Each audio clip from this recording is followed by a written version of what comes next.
historic riverfront with the new $20 million Promenade Park. Mayor Tom Henry is here now with a look at how this one-of-a-kind park and other big projects are helping to make the Summit City a destination. Plus, Indiana has the highest concentration of manufacturing jobs in the country, but the industry's perception, well, it's hurting talent attraction efforts. Connections Indiana CEO Mark Howell is here to talk about how changing the perception and putting more students on the path to advanced manufacturing and logistics jobs is a focus. And Schott Design is reusing, recycling, and redesigning building materials to keep them out of landfills. Schott leadership here to talk about a unique sustainability effort and getting others to join in. We will have details on those stories and much more ahead on this edition of Inside Indiana Business. Stand by for top of show with music full.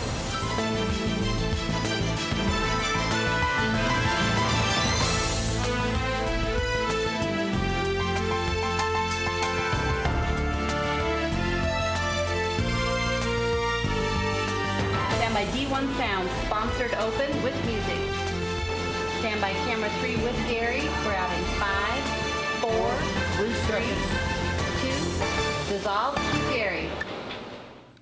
Hello and welcome to Inside Indiana Business. I'm Gary Dick. Well, Fort Wayne is a city on a roll. Tens of millions of dollars in investment, transforming the city's downtown with a mix of office, retail, residential development, and much more. We're continuing on a $32 million landing project. There's a new boutique hotel that will open in Fort Wayne as well. There's also the planned $440 million Electric Works Live, Work, Play development. And most recently, the opening of the $20 million Promenade Park is the first step in creating Riverfront Fort Wayne, a unique and engaging district aimed at making the Summit City a destination. And I'm pleased to welcome back to the show to talk about it and a lot more, Mayor Tom Henry, who has been really at the forefront of a lot of projects that continue to go on. And Mayor is always welcome to the program. Thank you. Okay, first of all, a lot to get to, so let's get right to it. Promenade Park. You know, communities all over the country are beginning to embrace the water. This is a great example. $20 million, the first of 3 phases that will really transform the riverfront there. You're absolutely right, Gary. We realized some time ago with 3 rivers converging in our downtown, and for years trying to push that water back, we were not really recognizing that it had potential to be an asset rather than a liability. So several years ago, we tried to make that transformation, if you will, from waterways that we didn't want to something that we could embrace. Yeah. And so we put together a plan, and about 2 years ago, we began. And now we have a beautiful park downtown that is attracting thousands of people. Very cool video we're looking at from the opening. The first phase, $20 million, public money. Next phase will be a mix of some public money, but private money. So you begin to see that entertainment and restaurant component. That's exactly right. We wanted to show off the public portion of it first, so it is all a park-type atmosphere. But phases 2 and 3 will be mixed use as far as a combination of public and private dollars. We'll have restaurants, we'll have taverns, we'll have hotels, we hope, and we'll continue that all the way down for probably about another half a mile. Yeah, well, that's just one piece. The landing is another redevelopment project right in the heart of downtown, close to the riverfront as well. About a block away, and again, this was a street that was underutilized. It's one of the oldest streets in the city, but we never really captured the potential. So what we decided to do is take the street out. Now we're plazaing the whole thing, so you can go from one restaurant across the plaza to the other side, and it'll be lit up at night, and then also really lit up during the concerts. We'll bring the Philharmonic in there and other types of events to, again, make it a gathering place. Yeah, and that's going to open very soon. Correct. As well. Weeks, right. An example is a new boutique hotel. Right. One of the co-founders of Vera Bradley, Barbara Backguard, and I think is a great example of a private sector involved, entrepreneurial, $30 plus $40 million hotel, correct. Right? That's correct. We don't have a boutique hotel. We have a number of businesses that do bring in guests from all over the country, all over the world, and they wanted a hotel with just maybe a step up from normal. So Barbara recognized that, and she partnered with Providence Hotels out of the western part of the United States. This is their first hotel of its kind in the area, and it's going to be quite an adventure. Yeah. They're planning on opening in about a year and a half. So much going on. There's a Ruth's Chris, second largest Ruth's Chris in downtown Fort Wayne as well. Parkview Fuel continues to be a catalyst. What's driving all this? I mean, there's so much going on in downtown Fort Wayne. I think people just see potential. Some time ago, we did build Parkview Field, and I think that served as a catalyst for a lot of additional development. And the more that was developed, the more people wanted to develop. Yeah. We're going to be building another 500 apartments downtown because the need is there. 14 projects underway. A big one is getting a lot of attention, really a big one, $400+ million Electric Works project, Correct. the old GE campus. Where does that stand? I know it's getting closer, but it's a big project. Right now, I think what they're looking for and struggling with is to get a number of anchor stores. We have several dozen smaller stores that want to come in, but I think what we'd like to do is to bring in a major anchor, and then again, that would serve as a catalyst for others. All right, Fort Wayne, the state's second largest city, is indeed on the move. 14 projects underway. Mayor Tom Henry, as always, thanks for joining us. Look forward to coming up there and making a visit soon. Anytime. All right. Well, also this week, the Purdue Research Foundation has received a $40 million grant from Lilly Endowment to create Purdue's Engineering and Polytechnic Gateway Complex. Now, the overall project cost is about $140 million. It will include 2 buildings with labs, design studios, and other collaborative space. Purdue has about 22,000 students, or 65% of its undergrads are pursuing a degree in a STEM discipline, the 3rd greatest number of STEM degrees in the country. The Gateway Complex expected to be complete in the fall of 2022. Up next, we learn about the value of connecting students with local businesses, especially in careers like engineering, where the job market is very tight. Rolls-Royce engineer Cameron Crenshaw is here to explain how Project Lead the Way played a key role in his path to success.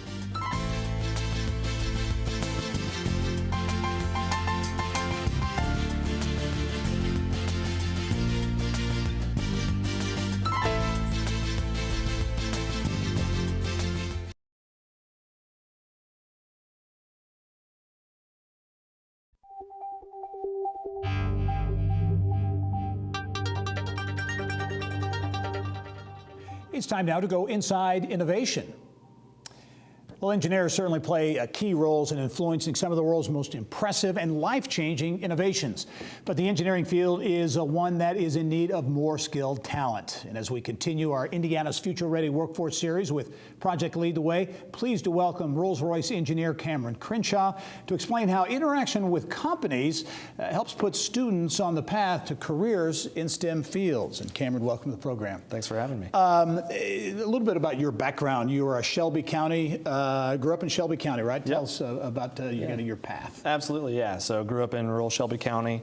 Actually transferred high schools to Shelbyville High School for these Project Lead the Way courses. So knew that I wanted to do engineering from a young age. So yeah, and you're, I think, somewhat unique in that you knew you had a feeling and a passion for engineering. Right. And so made the decision to go to Shelbyville High School, right? And these Project Lead the Way courses, and we're partnering with them on this, but talk about how they really engaged you and gave you that hands-on, real life, real world experience. yeah, absolutely. So I think for me, number one, it cemented that desire that I wanted to be an engineer, that's the career I wanted to choose.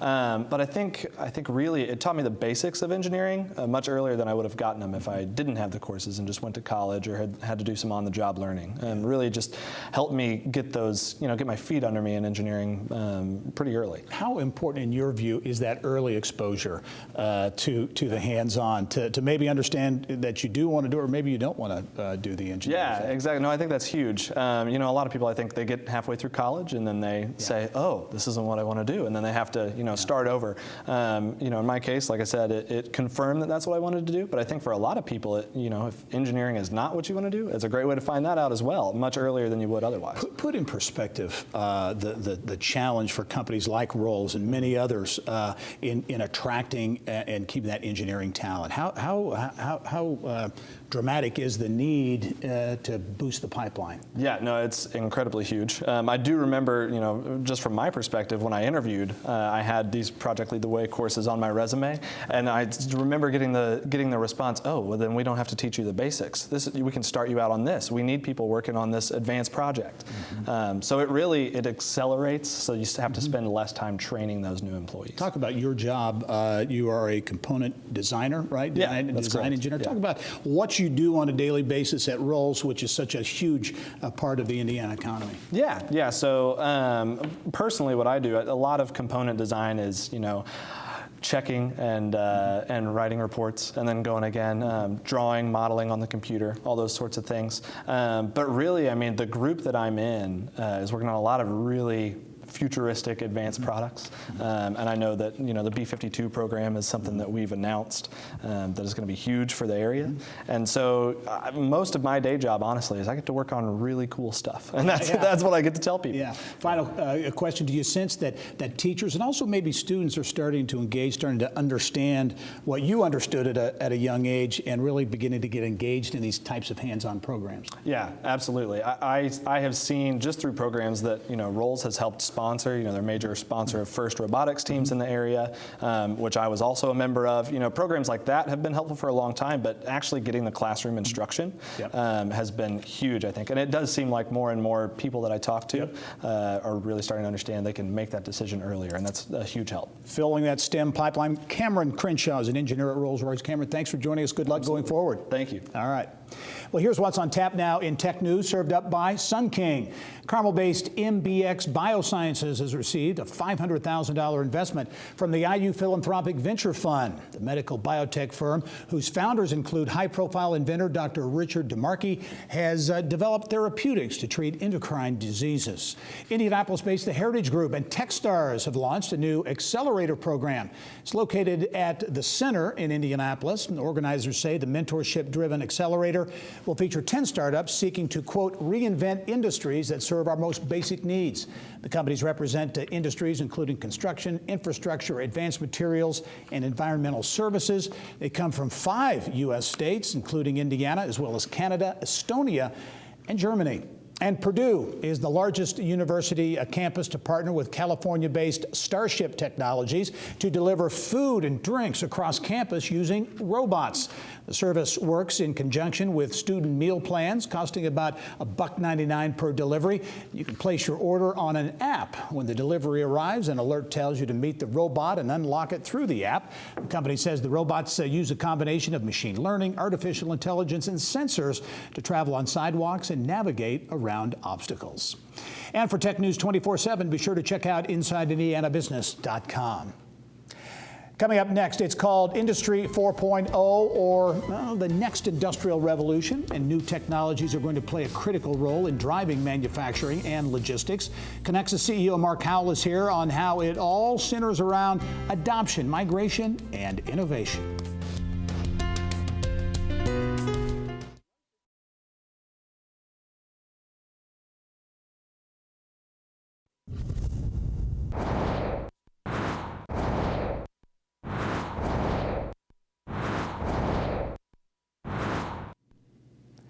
Here's what's making news now around Indiana. The Wabash Valley Heartland Innovation Network is going above and beyond high-tech jobs in manufacturing to a new quality of life project that will bring a 90-mile pedestrian and biking trail to the region. The Wabash River Enhancement Corporation awarding a $35,000 grant to WIN for the trail, which would run near the Wabash River and initially extend through 5 of the region's 10 counties. In Marshall County, the town of Culver broke ground this week on the Paddocks. It's a housing complex which is part of the town's investment plan from the 2019 Indiana Stellar Communities Program. This project is the latest from Sand Hill Farm, a progressive program offering entry-level housing to young families and professionals. Sand Hill recently completed an apartment complex in Culver. And more bragging rights for Holiday World and Splashin' Safari in southern Indiana as the theme park received honors of the 2019 Golden Ticket Awards in Idaho. The park's Wildebeest water coaster named the world's #1 water park ride for the 10th consecutive year. Well, a study conducted by the Ball State Center for Business and Economic Research and commissioned by Connexus Indiana found that immigration to Indiana has a net benefit to the manufacturing industry and the state overall. Connexus is focused on creating strategies and programs that really strengthen Indiana's advanced manufacturing and logistics sectors. One initiative is Manufacturing Day, which aims to elevate the perception of manufacturing among K-12 students across the country.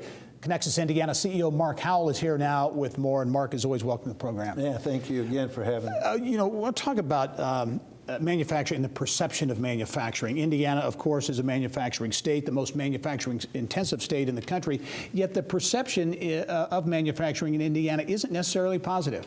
Yeah, and that's very unfortunate. That's kind of what our research has borne out, and there's kind of three areas that we focus on: the importance of manufacturing, the impact that Indiana's manufacturing has on the world, and then the great opportunities it presents. And unfortunately, the perceptions are more about what manufacturing was as opposed to what manufacturing is and can be. So moving that focus more towards smart manufacturing and Industry 4.0. Yeah, and as you look at the perception issue really impacting talent attraction and getting young people in particular into the manufacturing sector, you commissioned a study, a perception study. What were your big takeaways there as you hear the feedback?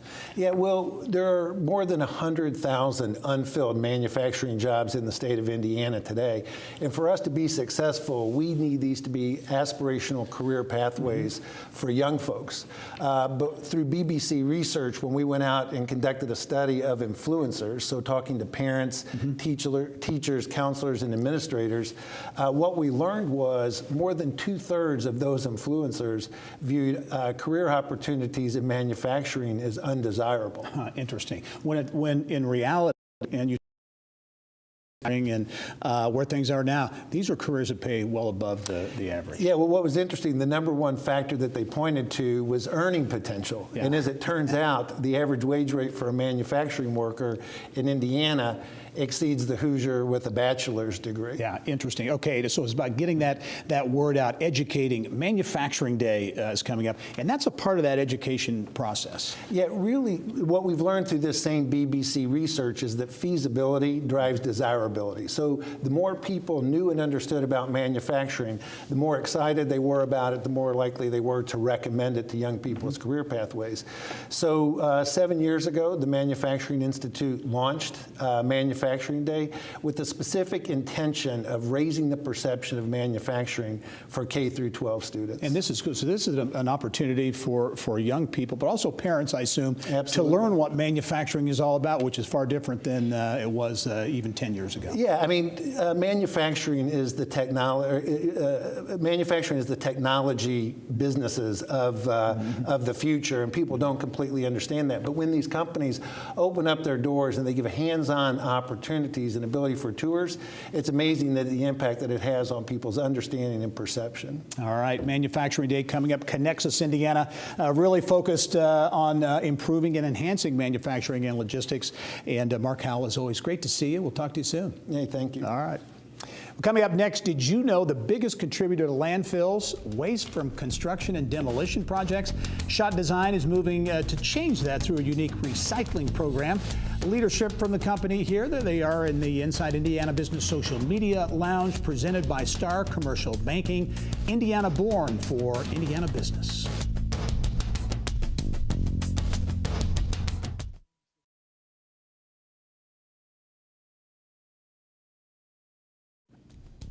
Well, there is evidence that shows that Indiana is behind other states when it comes to recycling. Construction and demolition industry sends more than 548 million tons of waste to landfills every year.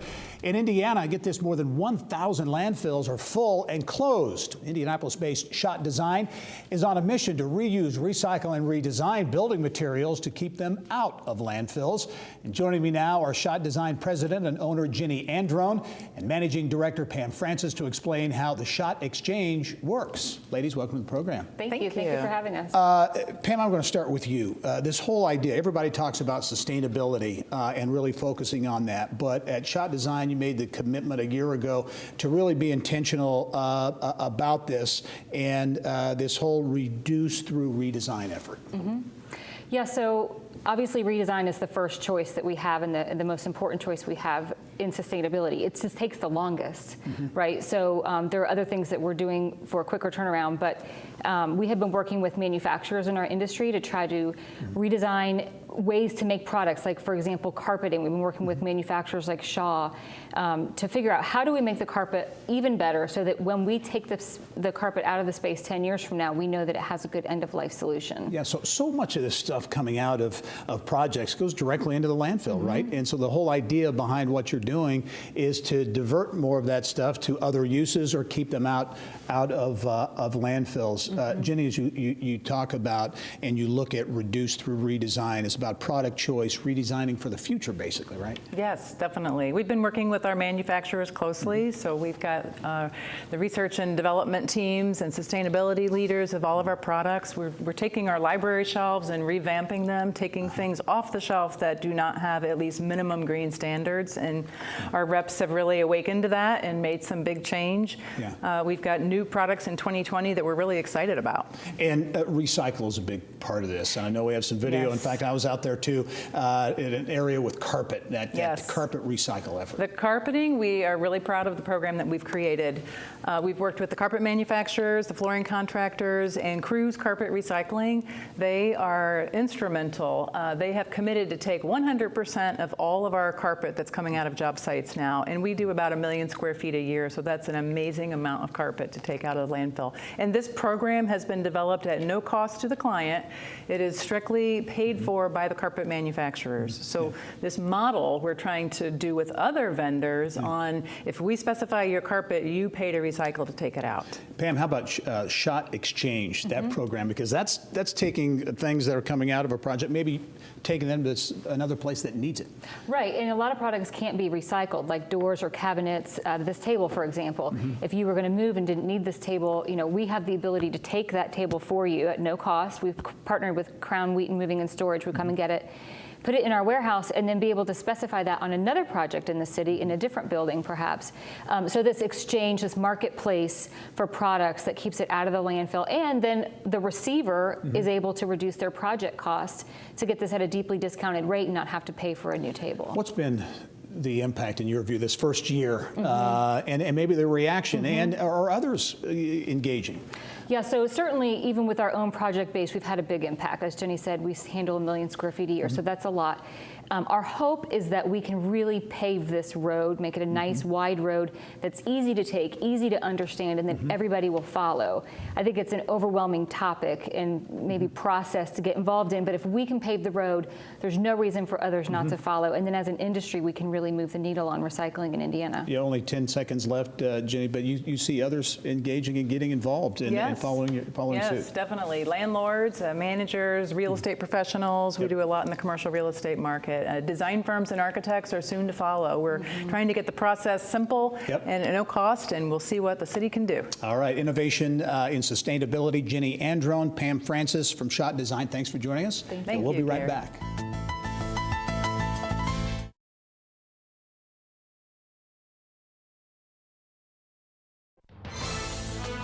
Stand by D1 Sound, sponsored open with music. Stand by camera 3 with Gary. We're out in 5, 4, 3, 2, dissolve, cue Gary. Well, the healthcare system needs to be fixed from the inside out. That's the sentiment from the IU Kelley School of Business. And Business of Health reporter Kylie Valletta is here now to tell us about a new app to help frontline healthcare professionals those tools for change. Kylie. That's right, Gary. IU Kelley on IUPUI's campus launched its physician MBA program 6 years ago, but the college says it's not just docs who have ideas about changing the business of medicine. Here to tell us more about IU Kelley's new graduate certificate in medical management is Phil Powell, the Associate Dean of Academic Programs. Phil, thanks for being here today. Hi, Kylie. Let's talk about first who this program is for and why IU Kelley saw a need for it. You know, we had great success with our physician MBA program, training physicians to go in and bring innovation to healthcare. The market told us that there's other practitioners that want the same knowledge. They want a little bit of management about how to go in and increase quality and lower costs. So this program is positioned for nurses, nurse practitioners, physician assistants, anyone who's a practitioner but not a physician. Got it. So we mentioned in the intro about healthcare needing to be fixed, and why do you think those people in particular are positioned to have these new ideas maybe instead of politicians? Sure, I mean, if you think about it, a patient spends most of her or his time with non-physician practitioners, nurses, the physical therapist, the technologists. These are the folks that can change the environment in small ways. At the Kelly School, we teach our students in whatever business they're in to drive innovation around them, and you change the organization from the inside out. We want to bring this same lesson to our folks working with patients. And what are you hearing from healthcare systems in the Indianapolis area? Absolutely. I mean, healthcare has a lot of challenges. There's 160,000 needless deaths in the healthcare system in the United States. There's $1.2 trillion of waste. And it's not because of bad medicine, it's because of bad management. And so we've talked to all the major healthcare systems here in the Indianapolis region, especially the chief nursing officers, and they've taken a lot of interest in this program as a way to really pump up the knowledge of their frontline practitioners to bring immediate change that benefits the patients, but that also lowers cost. Bottom line. Bottom line, but also better health outcomes. Right. Tell us about the format of the program and that the school created new classes for this rather than taking Absolutely. some. We didn't take existing courses off the shelf. We went in, we practiced what we teach, we did the market research, and we've combined what we feel like clinicians need to, again, have immediate impact on the environment around them. We have a course on financial acumen, managing the patient experience, strategy and innovation, and really important, leadership and leading change. And we combine those courses that are hybrid. You only come a few times in your studies to the IUPUI campus, but I think the most important part of the learning is an actual capstone project that's faculty supervised, where our clinical practitioners go back into their environments and they affect change using what they've learned in the classroom. And also an online evening format for people who are working and need the flexibility. Absolutely. It's a lot of this program is online, but we make sure you come to campus because there's some learning you can't replace face-to-face. And talk a little bit about the uniqueness of the program. You say no other business school is offering something like this? This is correct. We're the only business school in the region offering this program specifically designed for clinical practitioners who are not physicians to go in and be able to learn a lesson one night and go in and affect change with the patients the next day. You see no other business school doing that. And again, there's a lot of management knowledge that nurses and physician assistants and all sort of clinicians feel they should have had in their training, but that just not have been able to get it because of the fast changes that we're seeing in our healthcare system. And your first cohort underway. Our first cohort is underway. The great thing about our program is that we have intakes all the year round. Oh. So it's not just a fall intake. Okay. So we're accepting applications right now for our November start. All right, very good. Well, Phil, thanks for coming to the show and telling us about this new offering at IU Kelly. Thank you so much. And Gary, back to you. All right, Kylie, thank you. Well, Indiana Campus Compact is celebrating a nearly $1 million 3-year Lilly grant that will help and prepare more college students to advance the public good in their communities. ICC is a nonprofit partnership of Indiana's public, private, and community college, higher institution, or education institutions focused on advocating, implementing, also improving community engagement efforts so that students graduate as well-informed and engaged members of society. In our Eye on Education segment this week, pleased to welcome Indiana Campus Compact Executive Director J.R. Jameson and UIndy Junior and ICC grant recipient Allie Nickerson to talk about the program. And welcome. Thanks for having us. Yeah, absolutely. J.R., we'll start with you and give us really the thumbnail description of the Campus Compact because it's been around for a number of years. Yeah, that's right. So tell us about the model. Yeah, and the name isn't intuitive. So the compact is an agreement, and it's an agreement among Indiana institutions of higher education to be dedicated to their communities. It started out as an easy way for institutions to show their communities that they care about this type of work, but it's now grown into actually taking action in communities and working with communities through place-based work. And so looking at themselves as anchor institutions around economic development, ranging all the way to student volunteerism. And we support our campuses, meet them where they are, and provide opportunities for their students to engage with communities in those types types of ways. Yeah, and you do work across the board, public institutions, private, two-year colleges. That's right. Yeah, we have 44 institutions as a part of our compact, and that is actually about 70 campuses because we have all of the IUs, all of the Purdue's, all of Ivy Tech. And so, yeah, we're working all the way from the Chicagoland down to Louisville. All right, Allie, you are a junior at UIndy, right? And a political science and communication major. Talk about your connection to the compact and how it has really made a difference in a major initiative you've been involved in. So in 2018, my mentor and I, Dr. Laura Merrifield Wilson, applied for a grant through Indiana Campus Compact and the Campus Election Engagement Project. We started an annual project called UIndy Votes. At its core, it was a voter registration drive, but thanks to support from the Indiana Campus Compact, we were able to expand it into a registration, education, and mobilization project that we may not have been able to complete without their support. Yeah, that's key. I think you probably wouldn't have been able to do it without that support. What, in your view, as you look to 2 years from now, you'll be out into the quote-unquote real world. How will this experience enhance or really impact your professional career? As political science majors, me and my peers are incredibly politically engaged and interested. And so through this voter registration project, we were really able to practice meeting the community where they are and making the democratic process accessible for people in and around the UIndy community. And I think those skills are incredibly transferable. I think that we have the opportunity to use those skills to make the democratic process more widely available and also relatable to people to explain why it's so important. Yeah.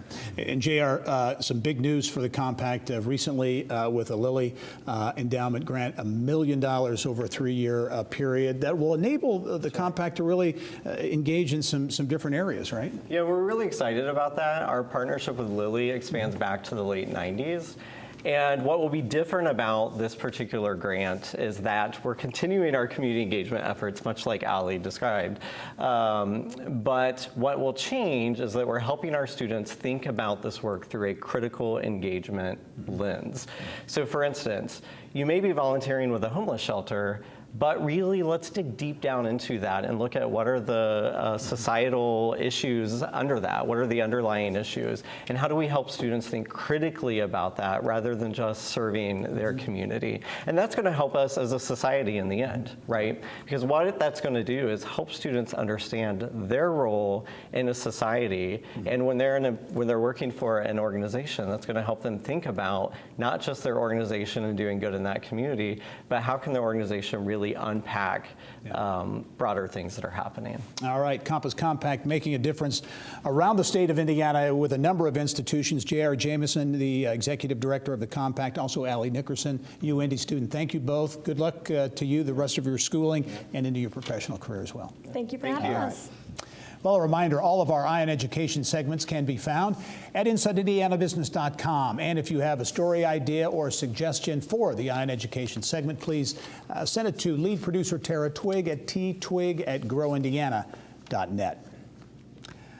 Also making headlines this week, a Chicago-based shared mobility company is testing e-scooters and pedal bikes in Fort Wayne. Vail Ride has been issued a permit to begin a 16-month pilot program in the city's downtown, beginning with dozens of e-scooters over the next month. The pilot program will not exceed 300 scooters and 150 pedal bikes in a designated area. The cost to unlock the e-scooter is $1 with a 15-cent charge per minute. Pedal bikes are also $1 to unlock, but only cost 5 cents per minute to ride. Well, have you ever heard of pickleball? See why this combination of tennis, racquetball, and ping pong is one of the fastest growing sports in the country and why it's starting to catch on right here in Indiana. And big changes to a major thoroughfare in Hamilton County. I'll have details on the latest State Road 37 improvement project next. Yeah, Mary Rachel will explain how that project will impact travel and businesses. We'll be right back.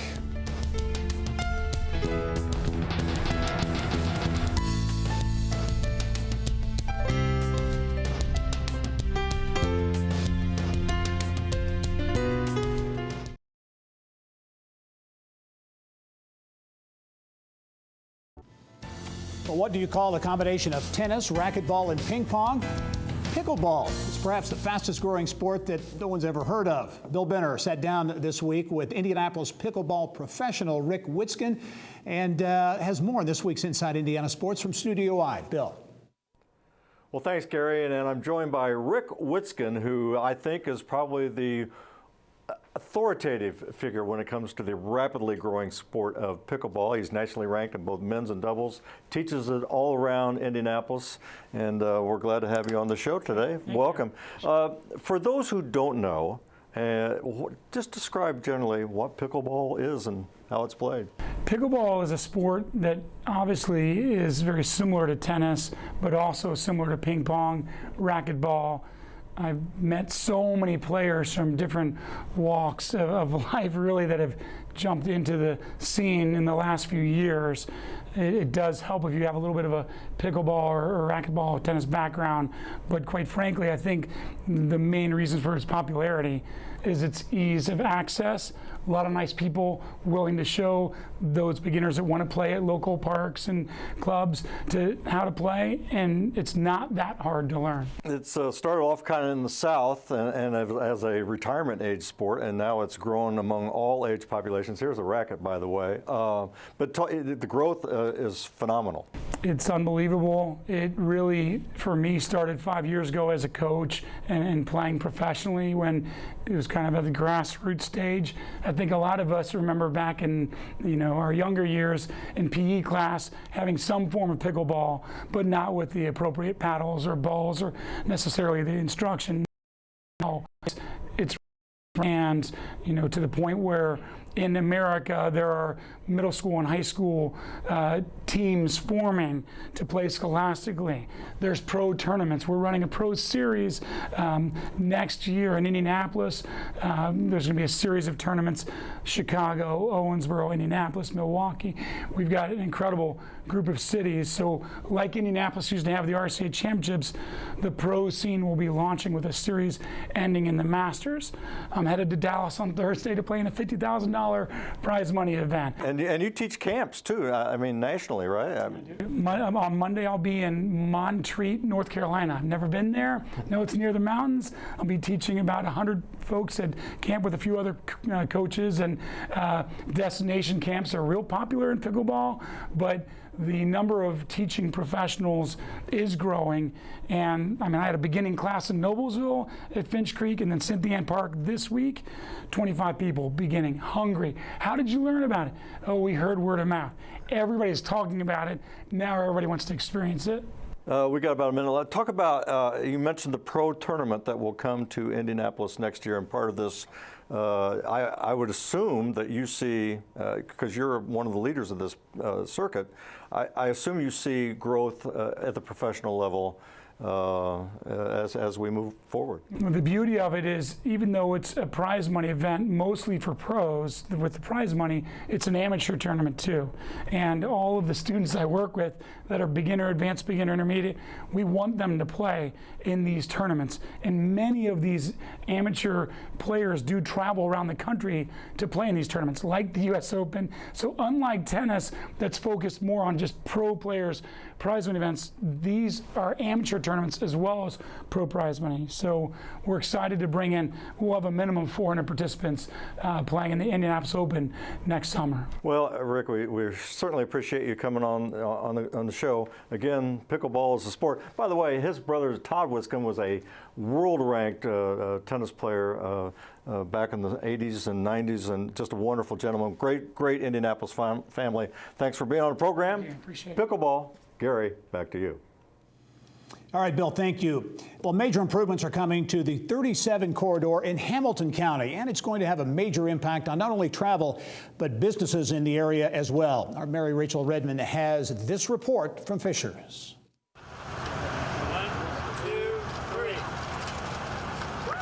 Efforts are officially underway in Hamilton County on the $140 million State Road 37 improvement project that officials say will address traffic congestion and public safety concerns along the 37 corridor. A problem Fishers Mayor Scott Design says has needed fixing for a long time. From a quality of life perspective, State Road 37 has become a problem. It's congested not only north-south, but east-west in the PM peak hour. You can't get across the road. It artificially divides our community. We had an opportunity to partner with the state, with the county, with the city of Noblesville, and reimagine what that could be, and I was excited to break ground on that project. Families will be able to get home sooner. They'll be able to get to games that they're taking their family to. They'll be able to get to church quicker, and they'll be able to get to work and a lot easier once this project is completed. The 4-year project is set to be conducted in phases by 2022. The first phase, now underway, will involve the conversion of the intersection at 126th Street into a roundabout. Similar work will take place at 131st, 141st, and 146th Streets. So what can motorists and residents expect when the project's completed? I see it looking very close to what Keystone Avenue looks like, free-flowing, north and south. The benefit from this is really going to be to the east and west traffic. You're going to be able to ride a bicycle across 37, where right now it's so dangerous. It's nearly impossible to get across with a bicycle or anything like that, or walking or running through this. You're going to be able to have that access. Mary Rachel Redmond, Inside Indiana Business. All right, Mary Rachel, thank you. Well, Evansville Regional Airport is